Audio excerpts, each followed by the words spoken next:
তো হ্যালো বন্ধুরা, আজকে একটা খুবই ইম্পর্টেন্ট দিন আমাদের কাছে। কারণ হচ্ছে BS6 গাড়ি, আপনারা জানেন BS6 গাড়িতে কতটা পরবর্তীকালে প্রবলেম আসতে চলেছে এবং আরো ফিউচার্স চেঞ্জ করতে চলেছে। তো আমাদের হিরো থেকে ডাইরেক্ট একটা ট্রেনিং এর আজকে কল আছে, তো আমরা সেখানে যাব।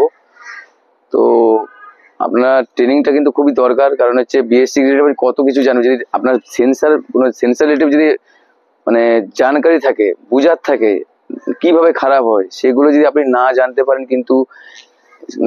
তাহলে কিন্তু খুব পরবর্তীকালে প্রবলেম হবে। অনেকেই অনেকভাবে জানে যে এইটা থেকে এটা হয়, কিন্তু যদি আপনি কোম্পানির ট্রেনিং করে থাকেন তাহলে কিন্তু অনেক এটা ব্যাপারটা ইজিলি হয়ে যাবে আপনার কাছে। যেটা আপনি 2-3 ঘন্টা খাটতেন সেটা কিন্তু আরো তাড়াতাড়ি ইজি হয়ে যাবে। অনেক কিছু এর মধ্যে জানার আছে, শিকার আছে। তো তাই ট্রেনিং এসছে, আমরা মিস করতে চাইনি জিনিসটা। এটার জন্য অনেকদিন আমরা ওয়েট করেছি ট্রেনিং এর জন্য, যে কোনো কিভাবে আমাকে ট্রেনিং দিক, আমরা কোনো দিকে ট্রেনিং পাওয়া যায়, তার জন্য অনেক জায়গায় ছোটাছুটি করেছি। তো যেভাবে আমাদের ট্রেনিং একটা সুযোগ এসছে, তো আমি আর প্রশান্ত যাব। আমাদের ট্রেনিংটা কিভাবে হয় সেখানে গিয়ে ভিডিও কিন্তু করা যাবে না। তো যাবার আগে আপনার যদি পারি তো অবশ্যই চেষ্টা করবো আপনাদের ট্রেনিং এ কি কি কিছু পার্ট দেখিয়েছে, কিভাবে ট্রেনিং হচ্ছে। এবং ডাইরেক্ট হিরো থেকে কিন্তু ট্রেনিং হচ্ছে, কোনো আলাদাভাবে আমরা ট্রেনিং যে এক্সট্রা পয়সা দিয়ে নিচ্ছি বা করি সেরকম কোনো ব্যাপার নয়। আমাদের হিরো থেকে ডাইরেক্ট এটা ট্রেনিং এর জন্য কল করেছে। তো অনেকেই আসবে, অনেক মিস্ত্রি আসবে, অনেক দূর দূর থেকে মেদিনীপুর থেকে আসবে, আর একজন আসবে হচ্ছে বারাসাত, আরো দূর দূর থেকে লোক আসবে যারা হিরোর সঙ্গে রেজিস্ট্রেশন করা আছে, তারাই এই ট্রেনিং এর মধ্যে প্রাপ্ত হতে পারবে, নাহলে কিন্তু হতে পারবে না। অবশ্যই আমরা হিরোতে এটা নিয়ে আমাদের রেজিস্ট্রেশন করা হয়েছে। তার জন্য তারপরে আমরা আমাদের নাম জানতে পারি যে হিরো, যে আমরা একটা মেকানিক, যে আমি কোথায় থাকি কি থাকি, আমার সবই বায়োডাটা দিতে হয়েছে। তারপরে আমাদের এই প্রসেসে আসতে হচ্ছে। তো বেশি কথা বলবো না, আমাদের এই দেখতে পাচ্ছেন আমি আজকে অ্যাপাচি গাড়ি নিয়ে যাবো। ট্রেনিংটা কোথায় সেটা বলে দিই, সেটা জোকা বাস স্ট্যান্ড। সেখানে গিয়ে টোটাল আমাদের ফোন করে বলে দেওয়া হয়েছে যে কোনো ভিডিও কল, কোনো রেকর্ডিং বা কোনোভাবে মোবাইল অন রাখা যাবে না যখন ট্রেনিং চলবে। কারণ যেহেতু একটা প্রাইভেট হিরোর ডাইরেক্ট ট্রেনিংটা, তার জন্য আমাদের ওখানে কোনো কিছুই অ্যালাউ নেই। তো তবুও আমি চেষ্টা করবো আপনাদের জন্য ভিডিও কিছু আনার জন্য, যে কিভাবে ট্রেনিং হয়েছে চেষ্টা করব, চেষ্টা টুটি রাখবো না। তো ওখানে গিয়ে কথা হবে। চলো তাড়াতাড়ি বেরোতে, কারণ 9:30-র মধ্যে আমাদের পৌঁছাতে হবে। আর এই 9:30-র সময় আমরা এখান থেকে বেরোবো। জোকাটা কোথায় না জানি না, প্রথম যাচ্ছি, নতুন জায়গা। তো তাড়াতাড়ি আগেটা বেরিয়ে যাওয়াটা আমাদের মনে হয় এটা ঠিক, তার জন্য তাড়াতাড়ি বেরোচ্ছি। চলো টাটা, ওখানে গিয়ে কথা হবে, চলো। তো আমরা অনেকটা রাস্তা চলে এসেছি। তো এখন আমরা মা ব্রিজের উপর দিয়েই যাবো। তো আমরা কোনোদিন যেতে এভাবে ভিডিও করিনি। তো আজ কি মনে হলো যে সকালবেলা খুব সুন্দর একটা ওয়েদার, খুব সুন্দর একটা পরিবেশ, তো চলো আপনাদের একটু শেয়ার করি, তার জন্য ওই ভিডিওটা করছি। কিন্তু আমি কিন্তু এভাবে আগে কোনোভাবে ভিডিও কিন্তু আমার ব্লগে দিইনি। দিবার কারণ একটাই, যে আমরা যে আজকে ট্রেনিংয়ে যাচ্ছি, যে কোন রাস্তায় যাচ্ছি, আমরা কিন্তু মা ব্রিজটা চিনি, মা ব্রিজের পরে কিন্তু পুরো রাস্তাটা চিনি না।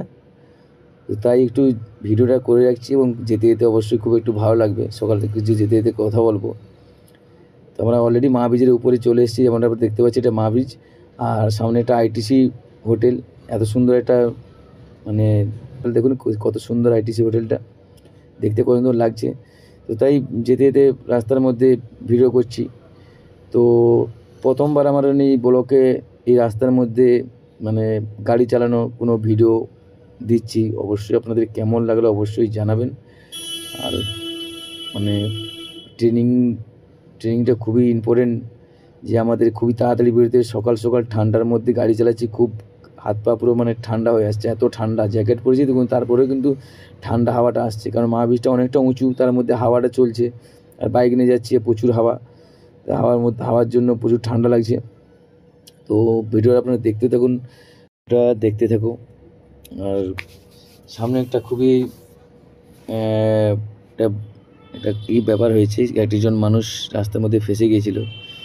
তো ওনার গাড়িতে চেন পড়ে গিয়েছিলো রাস্তার মধ্যে। তো ওনাকে আমি হেল্প করবো অবশ্যই, সেটা সামনে আছে। তো আমি যেহেতু পরে ভিডিওটা বানিয়েছি, পরে সাউন্ডটা দিয়েছি, তো তার জন্য আগে থেকে আপনাদের বললাম যে মানুষ এখন রাস্তার মধ্যে ফেসে গেলে অবশ্যই তাকে হেল্প করা দরকার, একদম দরকার। কারণ আমি যেহেতু এটা মিস্ত্রি, তো মানুষকে আমি ফেলে যেতে পারি না। তো তার জন্য আপনারা দেখতে পাচ্ছেন এই যে দুজন ভাই রাস্তার মধ্যে ফেসে গিয়েছিলো, গাড়িটা ঠেলে নিয়ে যাচ্ছিলো। তো আমি ওনাকে রাস্তার মধ্যে হেল্প করি, কারণ গাড়ির মধ্যে চেন পড়ে গিয়েছিলো। গাড়িতে অন্য কোনো প্রবলেম হতন তবু চেষ্টা করা যেত। তো ওনার কিন্তু রাস্তায় এই মা ব্রিজের উপরে চেন পড়ে গেলে উনি কিন্তু পাশে কিন্তু কোথাও নিচে না নামাতে হবে, পিছনে ব্যাক করতে হবে, ওনাকে সামনেই যেতে হবে। তো উনি হেঁটে যাচ্ছিলো, আমার দেখে বললাম, দাদা কী হয়েছে? দাদাভাই বললো যে আমার গাড়ির চেনটা পড়ে গেছে, তো তার জন্য ঠেলে নিয়ে যাচ্ছি। আমি বললাম গাড়ি এমনি গড়ানো যাবে? তো বলে হ্যাঁ। তাই আমি বললাম চলুন আপনাকে পা দিয়ে আমি ঠেলে দিচ্ছি, যাতে পা দিয়ে আপনাকে নিয়ে পুশ করলে অবশ্যই আপনি চলে যাবেন। তো উনি বলে ঠিক আছে, ওনাকে তাই হেল্প করছি। তো আপনারাও যদি কোথাও রাস্তায় ফেঁসে যান, কাউকে দেখেন রাস্তায় ফেঁসে গেছে, অবশ্যই মানুষকে হেল্প করুন। কারণ পরবর্তীকালে আপনি একজনকে হেল্প করবে, কালকে কিন্তু আপনাকেও কেউ হেল্প করবে। যদি আজকে আপনি ইগনোর করে চলে যান, কালকেও আপনাকেও কিন্তু ইগনোর করবে। এখান থেকে অনেক লোক বাইক নিয়ে পাস করছে, কিন্তু ওনাকে কেউ হেল্প করেনি। এটা একটা খুবই অবাস্তবিক ব্যাপার, মানে খুবই খারাপ লাগছে যে মানুষকে হেল্প করতে হয়। মানুষকে যদি না হেল্প করে, কিন্তু পরবর্তীকালে ওনাকেও কেউ হেল্প করবে না। তো আমি মিস্ত্রি হব, অবশ্যই সেটা কিন্তু চাইবো না যে ওনাকে, কারণ আমি একটা মিস্ত্রি, জানি গাড়ি কী হতে পারে, তার জন্য অবশ্যই তাকে সেখানে দাঁড়িয়ে অবশ্যই মানুষটাকে হেল্প করলাম।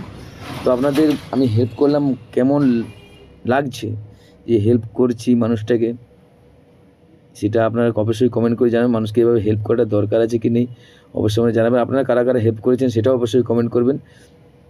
এটা মিস্ত্রি মানুষ কি হেল্প করাটা কতটা দরকার, কারণ রাস্তার মধ্যে মা ব্রিজ দেখছেন কত দূর উনি ফেঁসে গেছিলেন, মানে অনেক দূর উনি ফেঁসে মানে যে মা ব্রিজ আমরা উঠছি তখনই উনি অদূর হেঁটে আসছিলো। তো ওনাকে কেউ হেল্প করেনি, আমি অবশ্যই এটা এগিয়ে এসেছি হেল্প করার জন্য। তো ভিডিওটা কেমন হচ্ছে এবং কেমন লাগছে আপনাদের অবশ্যই কমেন্ট করে জানাবেন।